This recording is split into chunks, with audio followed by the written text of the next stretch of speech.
गरजा म्हणजे काय, तर गरजा म्हणजे समुदायाच्या अडचणी, गरजा म्हणजे समुदायाचे प्रश्न. आणि म्हणून समुदायावर आधारित संस्था ज्या तयार होतात त्यांना नफा ना तोटा या तत्वावर तयार होतात. त्यांना कुठलाच नफा नको असतो. फक्त समुदायाची सेवा करणं, समुदायाला समस्येतून बाहेर काढणं, समुदायाच्या समस्येसंदर्भात कार्य करणं, हेच काम समुदायावर आधारित संस्था करत असतात. त्या समुदाय आधारित सीबीओज करत असतात. त्यामध्ये अनेक प्रकारच्या सीबीओज आपण बघितलेल्या आहेत आणि त्या सीबीओज तुम्ही बघत असाल की आपल्या आजूबाजूला सातत्याने वावरत असतात. मग आरोग्य संदर्भात काम करणारं असेल, त्यानंतर पर्यावरणासंदर्भात काम करणारं असेल, शिक्षणाची गुणवत्ता वाढवण्यासंदर्भात असेल, तंत्रज्ञानासंदर्भात असेल, अपंगांना प्रवेश मिळवून देण्यासंदर्भात असेल की इतरही काही जे आहेत.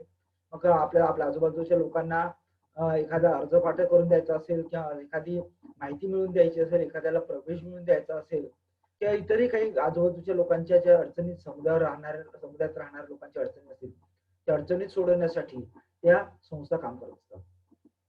आपल्याला कळत नाही की या संस्था सीबीओ म्हणून काम करतायत. आता गणपती मंडळ, युवक मंडळ, शारदा मंडळ किंवा दुर्गादेवी मंडळ, it is a part of CBOs. बचत गट हे सीबीओचा भाग आहे आणि म्हणून सीबीओचं काम हे अतिशय महत्वाचं आहे, जे समुदायाच्या विकासासाठी कार्यरत असतं. त्या समुदायाच्या विकासावर आधारित या ज्या संस्था आहेत ते पूर्वीपासून चालत आल्या. 18व्या शतकाच्या अगोदरपासून आपण चालत आलोय. लोकशाहीची प्रक्रिया हे सांगतं की लोकांचा सहभाग असला पाहिजे आणि लोकांचा सहभाग असण्यासाठी किंवा लोकांचा सहभाग वाढवण्यासाठी सीबीओस हे सर्वात मोठं आणि प्रबळ असं माध्यम आहे की जे लोकांच्या गरजा ओळखून लोकांच्याद्वारे लोकांच्या समस्या सोडवण्यासाठी कार्य करत असतं. आणि म्हणून सीबीओला आपण इंटरनल मॉडेल असं म्हटलंय. जसे एक्सटर्नल मॉडेल म्हणून आपण गव्हर्नमेंट मेकॅनिझमला बघतो किंवा शासकीय यंत्रणेला बघतो, तसं अंतर्गत मॉडेल म्हणून किंवा अंतर्गत कम्युनिटी ऑर्गनायझेशन किंवा कम्युनिटी डेव्हलपमेंटचे मॉडेल म्हणून आपण आपल्या सीबीओला बघतो. आणि मग सीबीओ हे समुदाय संघटनेचं फार प्रबळ असं माध्यम आहे, जे समुदायाला संघटित करतं, समुदायाच्या गरजा ओळखतं, समुदायाच्या गरजांना प्राधान्य देतं आणि ज्या काल आपण पायऱ्या पाहिल्या समुदाय संघटनेच्या, त्या पायऱ्याच्या अनुषंगाने समुदाय विकासासाठी प्रयत्नशील असतात. त्यासाठी समुदायाला स्ट्रॅटेजी काय असते पाहिजे समुदायाची. आपला महत्वाचा सीबीओ म्हणजे काय यासंदर्भात आपण थोडक्यात चर्चा केली. सीबीओ म्हणजे ज्या समुदायात लोक राहतात त्या समुदायावर आधारित ज्या संस्था असतात, दे आर नॉट रजिस्टर्ड.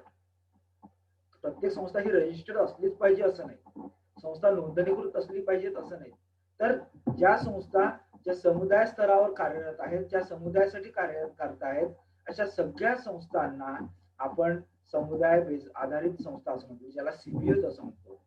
आणि म्हणून सीबीओची संकल्पना ही का निर्माण झाली, कारण की अनेक वेळ असं दिसून आलं की गव्हर्नमेंट यंत्रणा किंवा शासकीय यंत्रणा ज्या काम करत आहेत त्या काम करण्याच्या पद्धती, काम करण्याची पद्धत शिवाय काम करण्यातील त्यांची जे काही गव्हर्नमेंट मेकॅनिझम आहे, शासकीय यंत्रणा आहेत, त्याची कार्यपद्धती आणि एकंदरीतच तो त्यांचा कार्यभार याचा विचार घेतला तर असं दिसून येतं की गव्हर्नमेंट यंत्रणा ही लोकांपर्यंत पोहोचण्यासाठी त्या लोकांच्या गरजा जाणून घेण्यासाठी तितकीशी परिणामकारक ठरलेली आहे.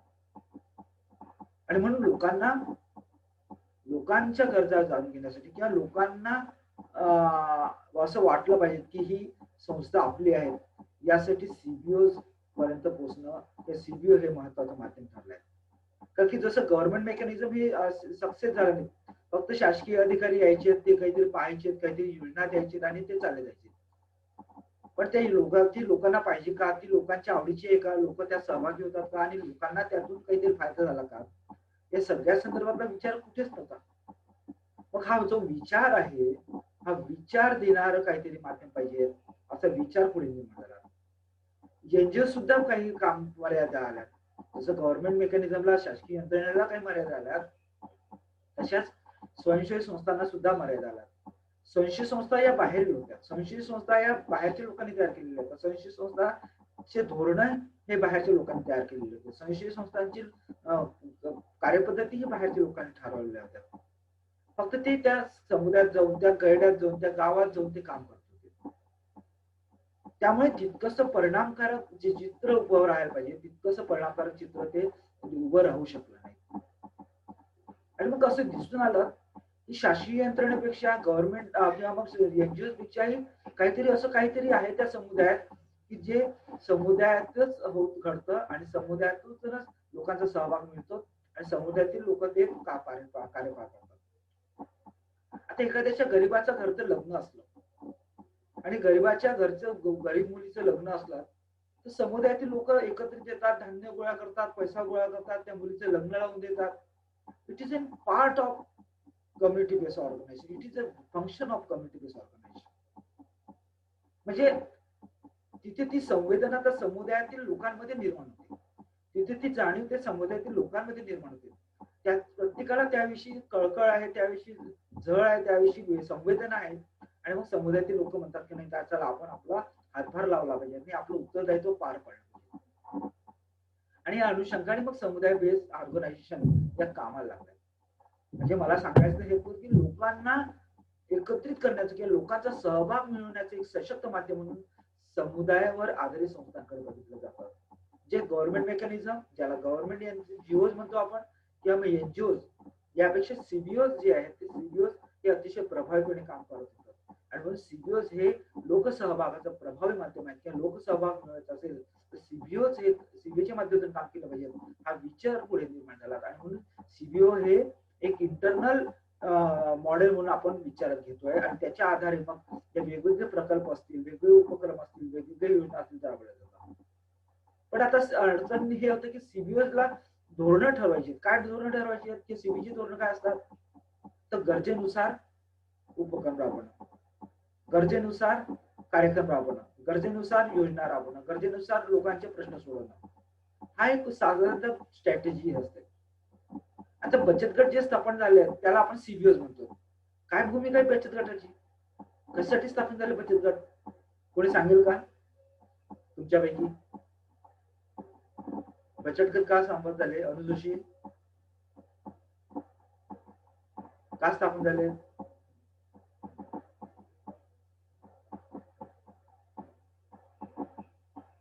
बचत गट का स्थापन झाले? हॅलो, कोणी सांगेल का? अनम्यूट करा माईक आणि सांगा.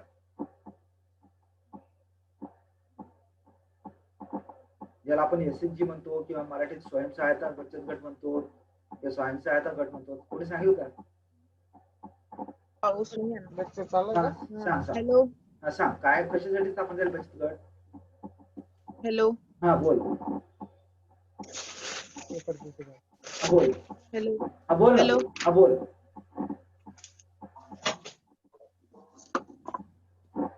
बोल. हॅलो. हा बोल बोल. ऐकू येते? सर आवाज येतोय का? हो येतोय. हो. सर तुम्ही काय प्रश्न विचारला? बचत गट का स्थापन झाले?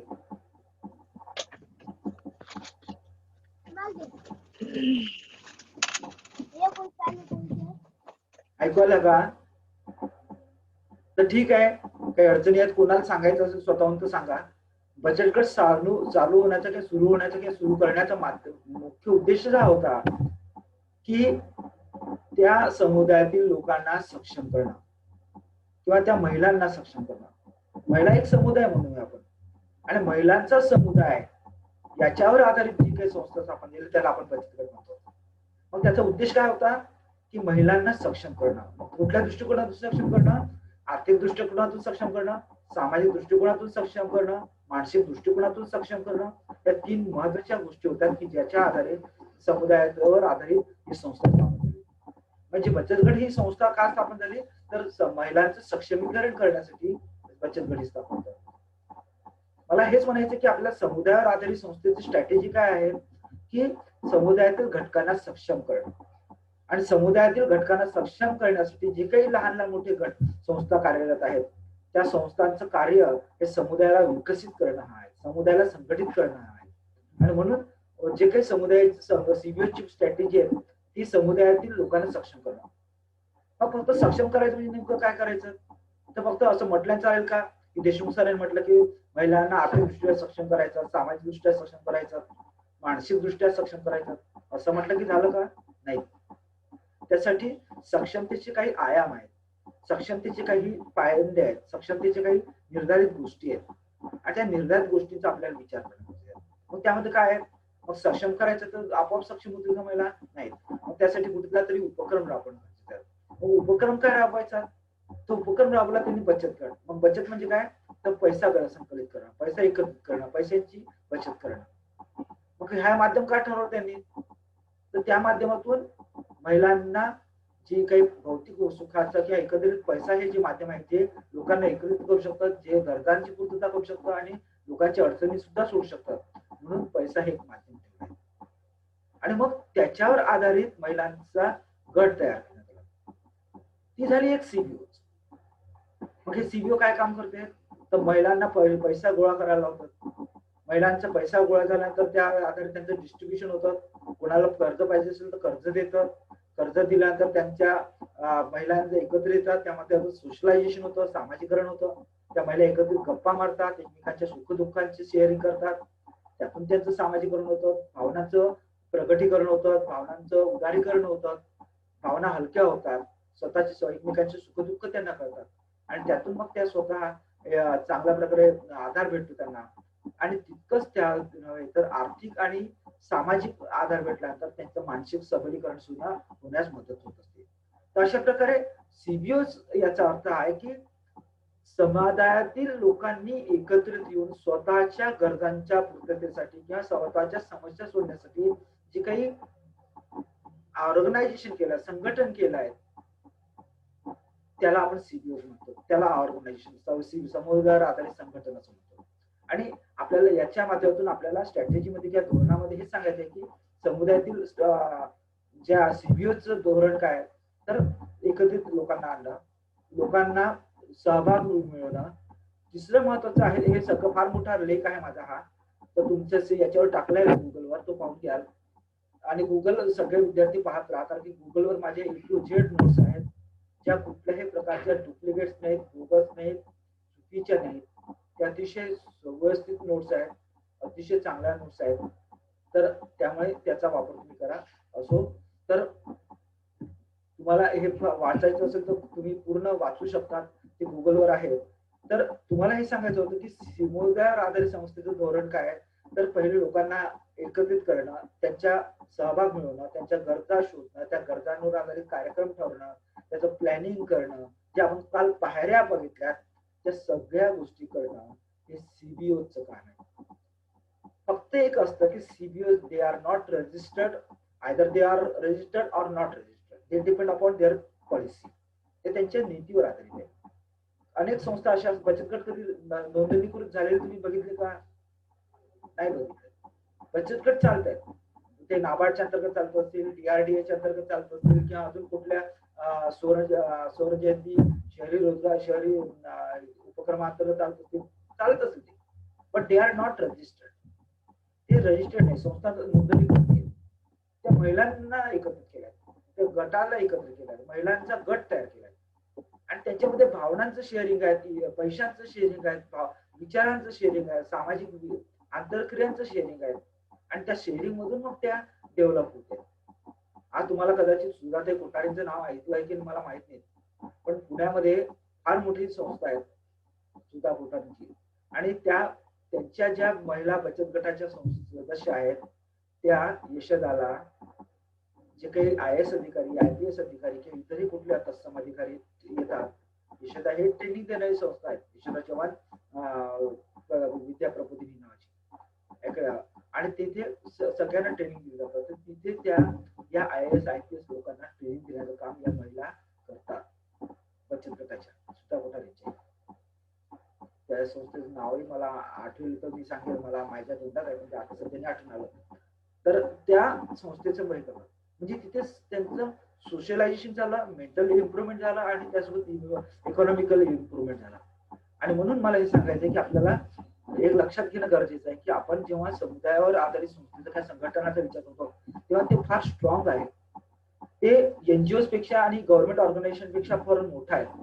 समुदाय आधारित संस्था या लोकांच्या क्षमता वाढवण्याचं काम करत असतात, लोकांमध्ये कॅपेबिलिटी वाढवण्याचं काम करतात, लोकांची ॲबिलिटी डेव्हलप करण्याचं काम करतात, लोकांमध्ये स्वतःच्या विषयीचा आत्मविश्वास वृद्धिंगत करण्याचं काम करत असतात. इतकंच नाही तर लोकांना एकत्रित कसं आणता येईल, कारण की लाजे खातर का होणार, जाती खातर का होणार, लोक काय म्हणतील म्हणून काय होणार, पण लोक एकत्र यायला लागतात.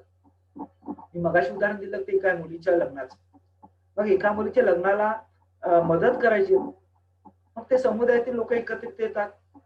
मग मला दुसरा म्हणेल काय, ते दुसरा काय म्हणेल, किंवा ते लोक एकत्रित येतात ते काय म्हणतील, या नाईलाजास तो काय होणार, तो व्यक्ती त्या प्रक्रियेत सहभागी होतो. कधी कधी उत्साहाने सुद्धा तो सहभागी होतो. काही लोक स्वतःहून सुद्धा सहभागी होतात. म्हणजे सहभाग हा सगळ्यात महत्वाचा जो भाग आहे संघटनेमध्ये, तो सहभाग हा समुदाय आधारित संघटनेमध्ये अतिशय सीबीओ ज्याला आपण म्हणतो, सीबीओ मध्ये फार मोठ्या प्रमाणात दिसून येतो.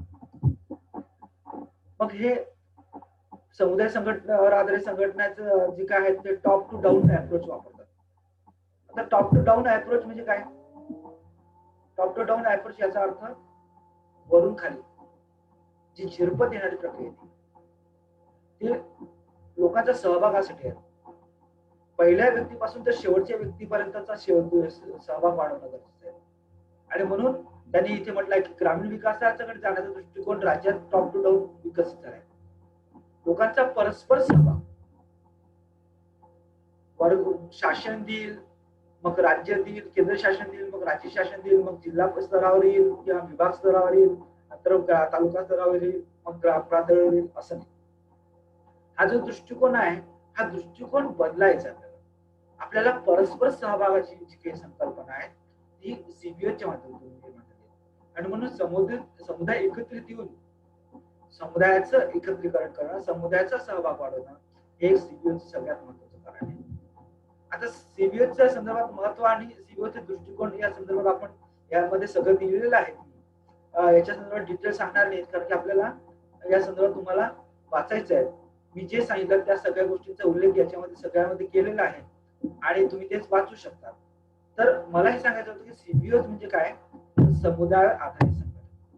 मला प्रश्न आला समजा समुदायावर आधारित संघटनेचे धोरणे स्पष्ट करा, तर धोरणामध्ये तुम्ही काय सांगाल की समुदायातील लोकांना एकत्रित करणं, समुदायातील लोकांच्या गरजा ओळखणं, समुदायातील लोकांच्या गरजांच्या अनुषंगाने कार्यक्रम नियोजित करणं, त्याच्या आधारे त्या नियोजित केल्यानंतर त्याची साधनं ओळखणं समुदायावर आधारित आणि त्या कार्यक्रमाची अंमलबजावणी करणं, हे सगळी सीबीओचं काम आहे.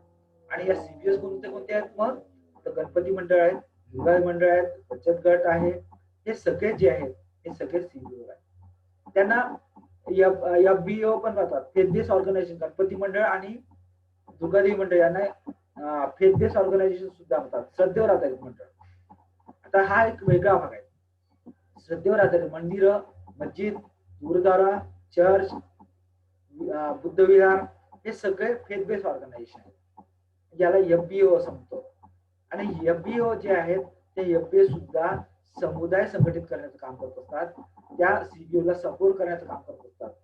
पण एफबीओवर आपल्याला जायचं नाही, आपल्याला सीबीओचा विचार करायचा. जे सीबीओ लहान स्वरूपात युवक सेना, मल्हार सेना, बचत गट किंवा अजून कुठले संभाजी ब्रिगेड किंवा अजून ज्या आपल्या गावात बघत असाल की प्रत्येक गल्लीमध्ये किंवा प्रत्येक एरियामध्ये वेगवेगळ्या प्रकारचे मंडळ आहेत, वेगवेगळ्या प्रकारच्या संघटन आहेत. ते संघटन बाहेरील संघटनांपेक्षा अतिशय महत्वाचं आणि अतिशय जबाबदारीने काम करत असतात. त्यांना सांगण्याची गरज नसते की या गोष्टी करायच्या, त्यांनाच ते अंतर्मनातून प्रेरित होतात, अंतर्मनातून त्यांना चेतित होतात, अंतर्मनात त्यांना वाटतं की आपण या बाबतीत काम केलं पाहिजे. कारण त्यांना त्यांच्या गरजांची, त्यांच्या प्रश्नांची, त्यांच्या अडचणींची जाणीव होते. आणि जेव्हा त्यांना अडचणीची जाणीव होते तेव्हा अडचणींच्या निराकरणासाठी, अडचणी सोडवण्यासाठी ते लोक स्वतःहून पुढाकार करतात, गरजा ओळखून त्या अनुषंगाने कार्यक्रम नियोजन करतात आणि त्याची अंमलबजावणी करतात. तर हे सगळं मी सीबीओ सांगितलं. ही स्ट्रॅटेजी ही सीबीओची आहे. आणि म्हणून तुम्हाला प्रश्न आला की सीबीओ समुदाय आधारित संघटनेचे धोरण स्पष्ट करा, तर मी ज्या काही गोष्टी सांगितल्या त्याचा विचार करायचा, त्याचा लिहायचा आणि शिवाय तुम्हाला ही नोट दिली आहे त्याचाही तुम्ही वापर करू शकता. इथे सीबीओचा आपला हा वेळ संपलाय. पुढचा आपण जाऊयात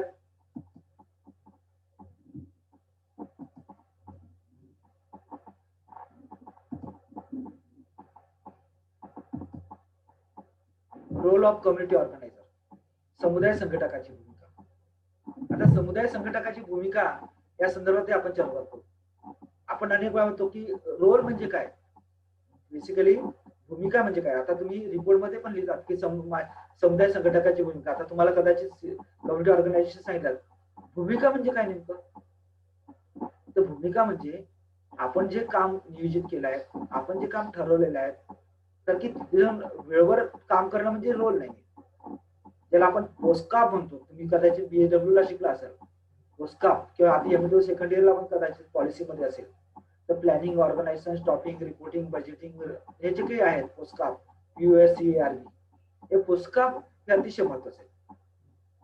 आणि समुदाय संघटन प्रक्रियेमध्ये आपल्याला जेव्हा समुदायाला संघटित करायचं असतं, त्या समुदाय संघटकाला आपली भूमिका ही स्पष्ट आणि अतिशय मुद्देसूद मांडण्याची गरज असते आणि त्यासाठी त्याची भूमिका त्याला काय आहे ते माहीत असतं. समुदाय संघटित करायचं आहे याचा अर्थ त्यांनी ते काम करावं असं नव्हे, लोकांना अवेअर करायचं, लोकांना सेन्सिटाईज करायचं, लोकांना त्याची जाणीव करून द्यायची, लोकांना त्यामध्ये चेतना निर्माण करायची, हे काम करायचंय. It is not a single way process, it is two way process. आणि म्हणून टू वे प्रोसेस मध्ये आपल्याला ही प्रक्रिया लावायची. तर पहिलं समुदाय संघटकाची भूमिकेमध्ये अनेक 13-14 भूमिका आहेत. त्यातली पहिली भूमिका आहे संवाद. मी आता सांगितलं की it is two way process, 2 मार्गी प्रक्रिया, द्विमार्गी प्रक्रिया. समुदाय संयोजकांनी आपली माहिती, आपले विचार, आपलं ज्ञान, आपल्याला माहित असलेल्या गोष्टी ह्या समुदायापर्यंत हस्तांतरित करतो किंवा तो प्रसारित करतो किंवा त्यांना तो देतो. समुदायाला स्वतःला संघटित करण्यासाठी तो सक्षम करतो. समुदायाला स्वतःच्या ज्ञानाच्या आधारे, स्वतःच्या माहितीच्या आधारे, स्वतःला जे काही माहिती आहे ते देऊन तो लोकांना संघटित करण्याचा प्रयत्न करतो. लोकांशी संवाद साधण्याचा तो काम करत असतो. संघटित करणं म्हणजे फक्त गुमानं जाणं आणि गुमानं येणं किंवा गुपचूप जाणं आणि गुपचूप येणं नव्हे. लोकांमध्ये बोलतं होणं, लोकांना बोलतं करणं. आपण स्वतः आपण कशासाठी आहोत, आपण काय करणार आहोत, कशा प्रकारे काम करणार आहोत, लोकांचं काय मदत अपेक्षित आहे, लोकांचा सहभाग कसा अपेक्षित आहे, हे सगळं लोकांपर्यंत पोहोचवणं किंवा लोकांशी त्या संदर्भातलं संवाद साधणं आणि लोकांनाही त्यासाठी बोलतं करणं, हेही काम समुदाय संघटकाचं आहे. आणि म्हणून समुदाय संघटकाची पहिली भूमिका जी आहे ती संवाददात्याची आहे. हे इथे सगळं दिलेलं आहे. आणि त्यासाठी काय काय करतो संवाद साधण्यासाठी, संवाद साधण्याची माध्यमे दिली आहेत. त्यामध्ये आपण मीटिंग आहेत, रोल प्ले आहे, स्ट्रीट प्ले आहेत, चित्र आहेत, भाषण आहेत, कॉर्नर मीटिंग आहेत, असे अनेक प्रकार आहेत की ज्या आधारे आपण फिल्म्स आहेत, या सगळ्यांच्या आधारे आपण त्यांना प्रशिक्षण, या सगळ्यांच्या आधारे आपण त्यांच्याशी संवाद साधू शकतो. आणि म्हणून संवाद साधण्यासाठी सुद्धा आपल्याला संवाद साधण्याच्या माध्यमातून सुद्धा आपण समुदाय संघटन प्रक्रिया राबवू शकतो. हे इथे पहिले याच्या. दुसरा आहे सक्षम करणारा, एनॅबलर आहे. रोल ऑफ दुसरी भूमिका is an enabler, community organiser is an enabler. तो सक्षम करणार आहे लोकांना, समुदायातील लोकांना सक्षम करणं हे सगळ्यात महत्त्वाचं काम समुदाय संघटकाचं आहे. सक्षम करणं म्हणजे काय, तर लोकांना लोकांच्या गरजांची जाणीव, लोकांना गरजांच्या पूर्ततेसाठी कोणकोणते साधन आहेत त्याची लोकांना जाणीव होणं किंवा माहिती असणं आणि ती सोडवण्यासाठी लोक धडपडणं, लोकांनी प्रयत्न करणं, हे म्हणजे लोकांना सक्षम करणं. आणि म्हणून लोकांना सक्षम करण्यासाठी जे जे इनपुट त्या कार्यकर्त्याला द्यायचे आहेत, जे जे आवश्यक बाब आहे ते सगळं देणं हे सक्षम करण्याची प्रक्रियेमध्ये अपेक्षित आहे.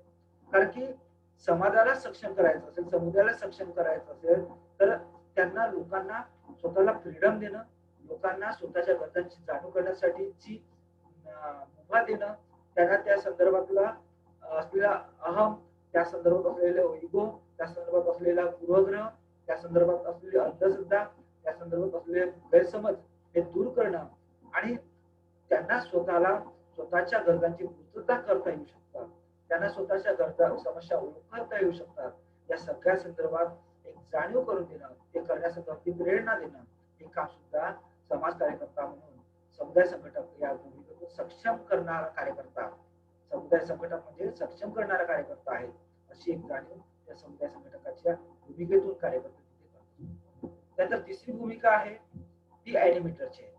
ऍनिमेटर म्हणजे काय, तर प्रशिक्षण देणार, कसं करावं, काय करावं, काय करावं, काय करू नये, त्या सगळ्या संदर्भात ऍनिमेटर. कारण की समुदायाला आपल्या गरजांची जाणीव असते, समुदायाला प्रश्न असतात, परंतु ते कसे सोडवावेत, कोणत्या पद्धतीने सोडवावेत, त्याचं नियोजन कसं करावं, त्याची प्रायोरिटी कशी ठरावी, या सगळ्या संदर्भात त्यांच्यामध्ये संवेदना नसते, सचेतना नसते, जाणीव नसते किंवा त्या संदर्भातली समज नसते किंवा ते कसं सोडवावं या संदर्भातली दिशा माहिती नसते. आणि अशा वेळेस त्या संदर्भात माहिती करून घ्यायचं असेल तर लोकांना त्या संदर्भात माहिती करून घ्यायचं असेल तर एक ॲनिमेटर, एक प्रशिक्षण म्हणून काम हे एक समुदाय संघटक करू शकतो. आणि मग तिसरी भूमिका जी आहे ती लोकांना ॲनिमेशनचं काम. आता मला आठवतं की युनिसेफच्या मार्फत आम्ही ट्रेनिंग घेत होतो. एक SID स्कूल इन डेव्हलपमेंट नावाचं. आणि त्या अंतर्गत हागणदारी मुक्त गाव कसं करायचं किंवा मग स्वच्छता, ग्रामीण स्वच्छता कशी करायची या संदर्भात आम्ही ट्रेनिंग दिली. आणि ट्रेनिंग देताना लोकांना मग संडासला गेल्यानंतर काय होतं, बाहेर स्वच्छाला गेल्यानंतर काय होतं, त्यानंतर मग उघड्यावरचं खाल्ल्याने काय होतं, त्यानंतर मग आपण घरात मध्ये आजूबाजूला घराच्या आजूबाजूला घाण ठेवल्याने काय होतं, कचरा ची विल्हेवाट न लावल्याने काय होतं, असे अनेक प्रकारचे ट्रेनिंग त्याच्यामध्ये दिले. आणि त्यातून लोकांना सेन्सिटाईज केलं की नाही, स्वच्छता किती महत्वाची, शोषखड्डे किती महत्वाचे आहेत, ज्या म्हणतो आपण खताचे खड्डे करणं किती महत्वाचे आहेत, हे सगळं आम्ही पटवून देण्याचं काम तिथे केलं. आणि म्हणून एक ॲनिमेटर म्हणून समुदाय संघटक एक अतिशय चांगले प्रकार घेऊन करू शकतो. लोकांना जर ट्रेनिंग दिलं, लोकांना जर प्रशिक्षण दिलं तर लोकांना अतिशय प्रभाव येतो. तर ट्रेनिंग देताना हे द्विमार्गी ट्रेनिंग असावं, 2 मार्गाने असावं, देवाणघेवाण विचारांमध्ये असावी, कृतीमध्ये असावी, प्रशिक्षणामध्ये असावी आणि त्यातून मग ते ट्रेनिंग देणं अपेक्षित आहे. तर तिसरी भूमिका जी आहे ती ॲनिमेटर म्हणून समुदाय संघटन काम करतो. चौथी भूमिका जी आहे ती आहे समुदाय संघटक हा मार्गदर्शक असावा. आता मार्गदर्शक समुदाय संघटकाला मार्गदर्शन करता आलं पाहिजे. It is an animate, it is a guide.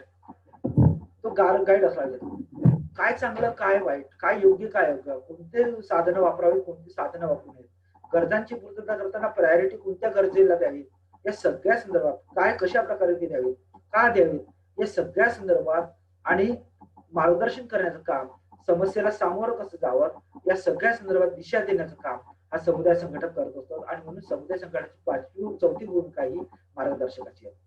पाचवी भूमिका समुदाय संघटकाची आहे ती समुपदेशक. It is a community organisation counsellor. तो काउन्सिलर आहे. काउन्सिलिंग म्हणजे काय, तर काउन्सिलिंग म्हणजे काय, तर समुदायाच्या समस्या संदर्भातली त्यांना योग्य ते सल्ला देणं की काय करावं, काय करू नये. आपण बघा, चौथा मुद्दा मार्गदर्शकाचा घेतला आणि पाचवा काउन्सिलरचा घेतला. म्हणजे गायडन्स अँड काउन्सिलिंग या दोघांतला फरक मी मागल्या वर्षी तुम्हाला सांगितला होता. तर गायडन्स देणं, मार्गदर्शन करणं आहे, पण counselling it is an sustainable process. Counselling is an sustainable process. समुपदेशन ही कायमस्वरूपी समस्या सोडणारी, कायमस्वरूपी तोडगा करणारी प्रक्रिया. त्या लोकांना स्वतःच्या गरजांविषयी काय वाटतं, त्या गरजा सोडावं वाटतात की नाही वाटत, आणि तर सोडवायचं असेल त्यांनी काय करावं अशा संदर्भात सल्ला देण्याचं काम हे समुपदेशक म्हणून समुदाय संघटक या प्रक्रियेत करत असतो. समुदाय संघटक आणि त्या संदर्भातली पाचव्या मुद्द्यात चर्चा आपण केलेली आहे. त्यानंतर सहावी भूमिका आहे समुदाय संघटक हा सहयोगी आहे. सहयोगी म्हणजे इट इज अन म्हणजे आपण ज्याला म्हणतो की मदतनीस, आपण हेल्पर आहे, मदतनीस आहे. म्हणजे एखादी गोष्ट जमत नसेल समुदायाला, एखादी गोष्ट लोकांना एकमेकाशी संपर्क साधणं जमत नसेल, एक वेळेस एखाद्या त्यांच्या क्षमता त्यांना ओळखता येत नसतील, एखाद्या वेळेस त्यांना काय करावं, काय करू त्या संदर्भात शंका असेल, तर कसं करावं या संदर्भात प्रश्न असतील, अशा वेळेस त्यांना मदत करण्याचं काम, त्यावेळेस त्यांना मदतीचा हात देण्याचं काम हा समुदाय संघटक करत असतो. त्यानंतर पुढचा नंबर 7 आहे सल्लागार, ऍडवायझर.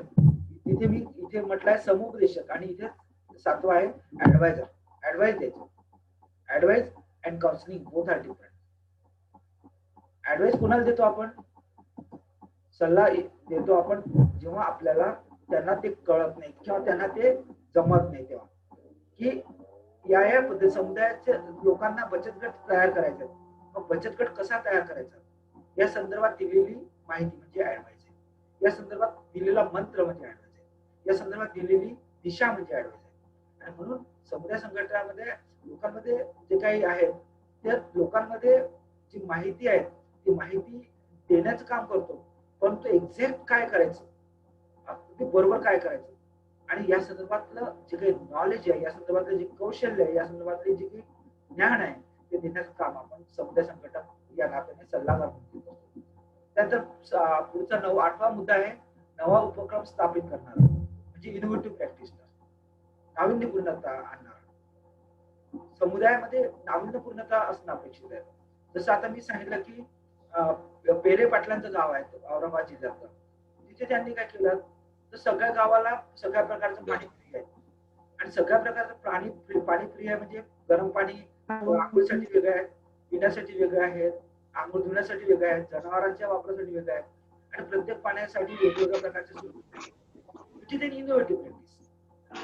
फार नाविन्यपूर्ण प्रक्रिया आहे. सगळ्या प्रकारचं पाणी गावातील लोकांना मुबलक प्रमाणात आणि फ्री ऑफ कॉस्ट भेटतं. म्हणजे लोकांना आंघोळीसाठी सुद्धा गरम पाणी फ्री भेटतं, लोकांना शक्कीचं दळण सुद्धा वर्षभर फ्री भेटतं. अशा प्रकारची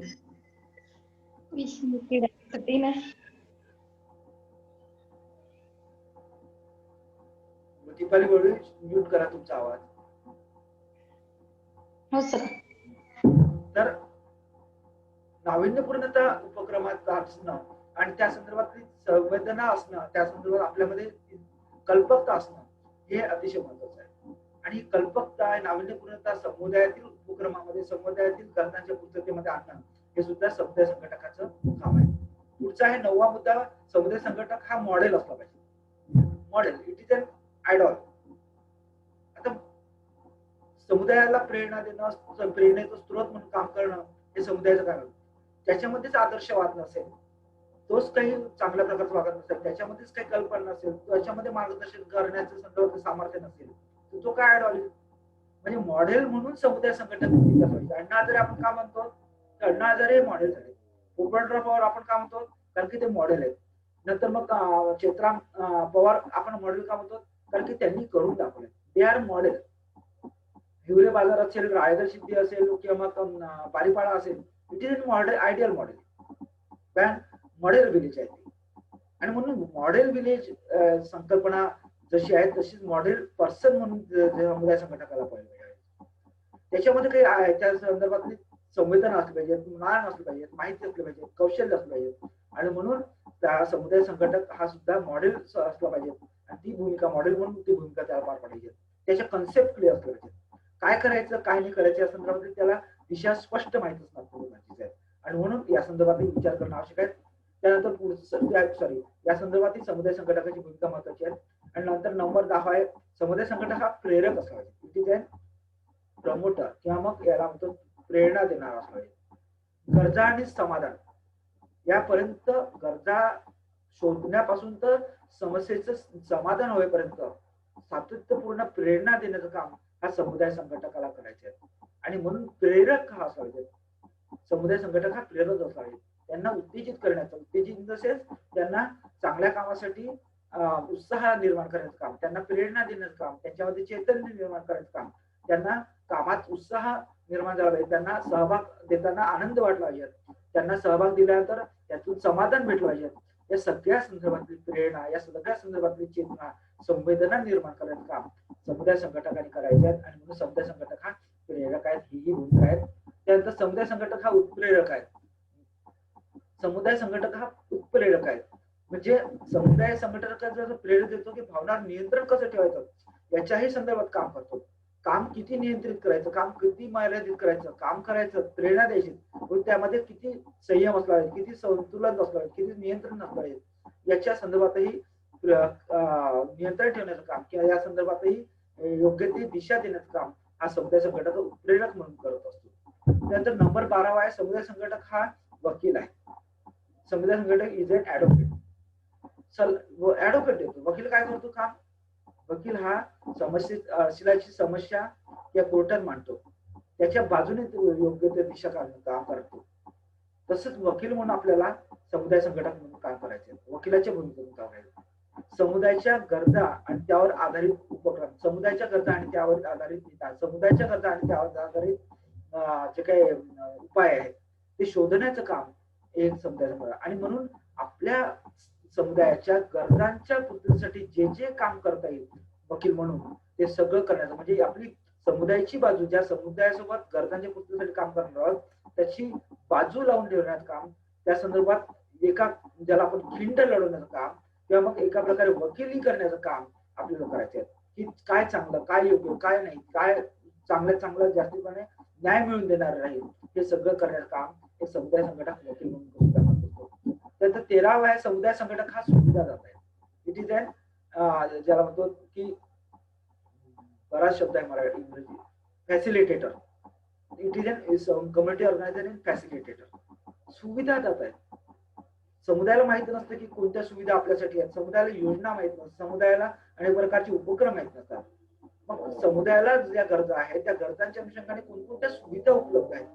मग ते शासन स्तरावर असतील, एनजीओ स्तरावर असतील किंवा कॉर्पोरेट स्तरावर असतील, कोणकोणत्या सुविधा उपलब्ध आहेत त्या सुविधांच्या संदर्भातली जाणीव करून देण्याचं काम, त्या त्यांच्यापर्यंत पोहोचून देण्यासाठीच मदत करण्याचं काम किंवा त्या संदर्भात त्यांच्या माध्यमातून काम करून घेण्याचं काम हे सुविधादाता म्हणून समुदाय संघटनाचं आहे.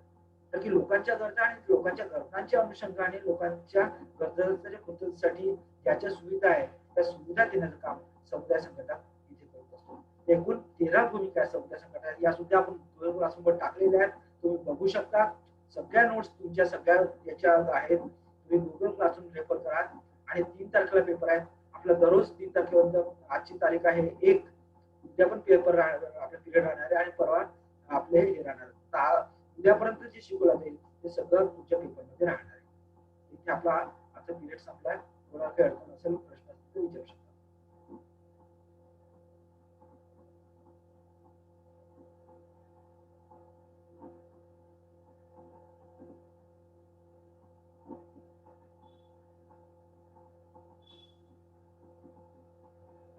तर अजून काही असतील मस्त मुद्दे तर बघूया. उद्या आपण अजून 2 मुद्दे पाहणार आहोत. कम्युनिटी बेसच्या संदर्भातला आपण